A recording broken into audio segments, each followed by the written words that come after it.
دنیا میں عزت تھی. ہمارا پریزیڈنٹ جب 60s میں امریکہ گیا تو امریکن پریزیڈنٹ اس کو ایئرپورٹ پہ ریسیو کرنے آیا.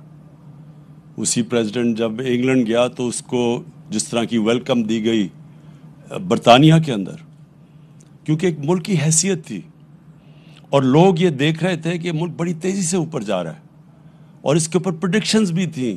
ایک کتاب میں مینشن کیا گیا کہ ایشیا کا کیلیفورنیا بننے جا رہا ہے پاکستان. اور پھر ہم نے اس کا زوال بھی دیکھا، نیچے بھی آتے دیکھا. اور اسی لیے میری طرح کا آدمی جس کو اللہ سب کچھ دے بیٹھا تھا، جس کا بڑا نام تھا، اس لیے وہ پالیٹکس میں آیا. کیونکہ پالیٹکس میں جتنے لوگ آئے ان کو تو کوئی پہلے نہیں جانتا تھا، ان کی کوئی حیثیت نہیں تھی.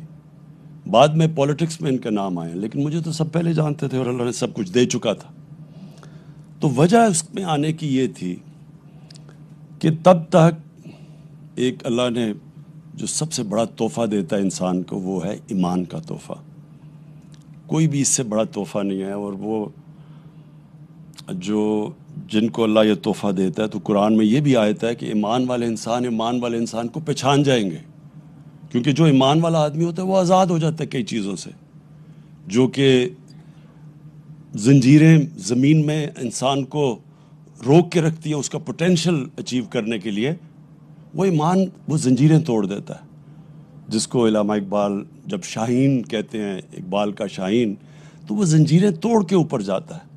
اور وہ زنجیریں ہیں پیسے کی، پاور کی، یہ جو شہرت کی، ہر قسم کی، ذات کی، ایگو، یہ سب زنجیریں ہیں جو انسان کو، جب اللہ کہتا نا کہ میں نے اس کو سب سے عظیم اپنی مخلوق بنایا، فرشتوں سے بھی اوپر، تو اس کا مطلب یہ ہے کہ انسان میں وہ پوٹینشل ہے جو کسی میں بھی نہیں ہے. لیکن وہ پوٹینشل اچیو کرنے کے لیے انسان کو وہ زنجیریں توڑنی پڑتی ہیں، اور وہ ایمان وہ زنجیریں توڑ دیتا ہے. تو تاریخ کا میں طالب علم ہوں، کیونکہ میں نے یہ بڑا اسٹڈی کیا کہ وہ کیا جادو ہوا کہ ایک دم، جو ابھی شیخ یاسر نے بتایا کہ 1% صرف مکہ کے لوگ پڑھے لکھے تھے، کوئی حیثیت نہیں تھی. 2 سپر پاورز تھی، پرشین امپائر اور بیزنٹائن امپائر، بڑی پاورز تھی، ان میں کوئی حیثیت نہیں تھی عربوں کی. تو وہ کیا تھا کہ وہ دنیا کی انہوں نے امامت کرنی شروع کر دی. تو وہ میں نے بڑا اسٹڈی کیا، اور اس کے ساتھ پھر میں نے ریلیٹ کیا پاکستان کو، کیونکہ ہمارا تو واحد ملک بنا تھا اسلام کے نام پہ، اور تو کوئی اسلام کے نام پہ بنا. ایران میں ایرانی رہتے تھے، مصر مصری، لیکن یہ تو بنایا ہی گیا تھا اسلام کے لیے.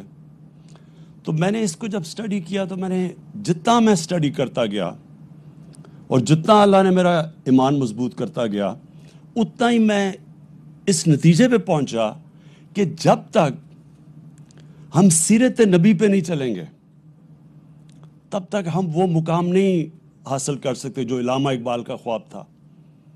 علامہ اقبال کو اگر آپ اسٹڈی کریں، بہت بڑا ایک ذہن تھا جو مغربی فلسفے بھی سمجھ گیا، اور جو گراؤنڈڈ تھے اپنے دین کے اندر اور اپنی اسلام کی تاریخ میں.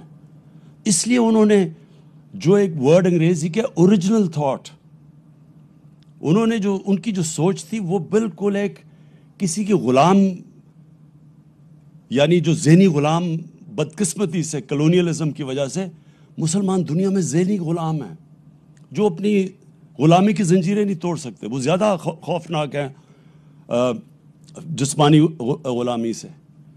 تو علامہ اقبال وہ تھے جو کہ اوریجنل تھاٹ تب دیا جب وہ موازنہ کر بیٹھے کہ یہ مغربی سویلائزیشن کیوں اوپر گیا اور ہمارا کیوں زوال آیا. اور پھر انہوں نے شکوہ اور جواب شکوہ میں جواب بھی دیے کہ ہم ایک وقت پہ یہاں تھے اور اب ہم یہاں ہیں، کیوں ہیں.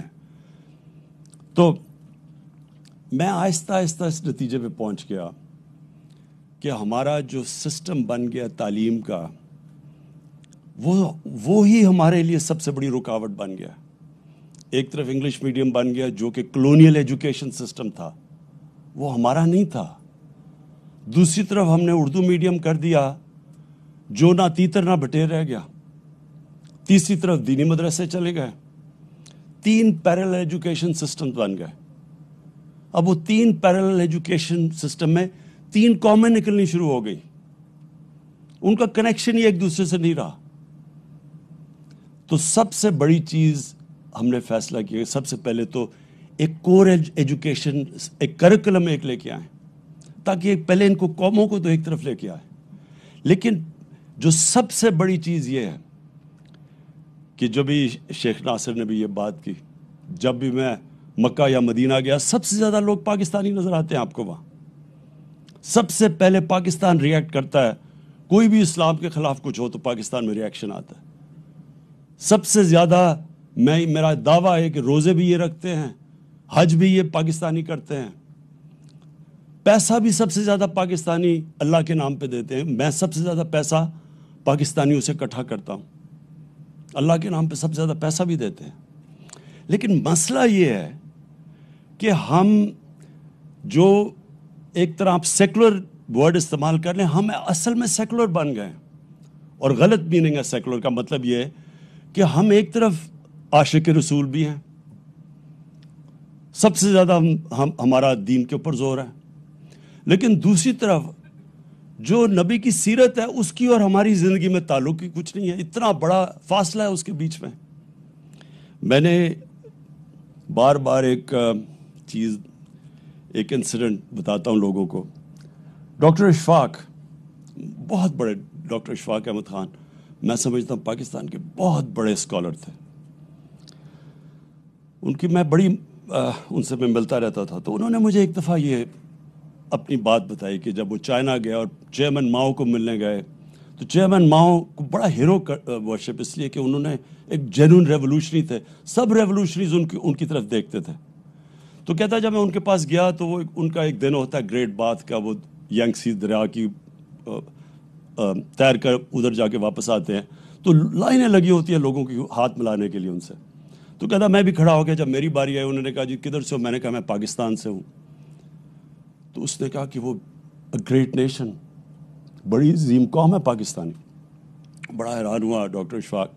تو کہتا ساری لائن لگی ہوئی لوگوں کے پیچھے ادھر کھڑے ہو کے چیئرمین ماؤ نے مجھے ایک واقعہ بتایا کہ ان دنوں میں ایمبیسی کیپٹل کراچی تھا. تو کہتا کراچی کے اندر جو ایمبیسڈر تھا چائنا کا، وہ اس کا پاکستانی چیس پلیئر پارٹنر تھا.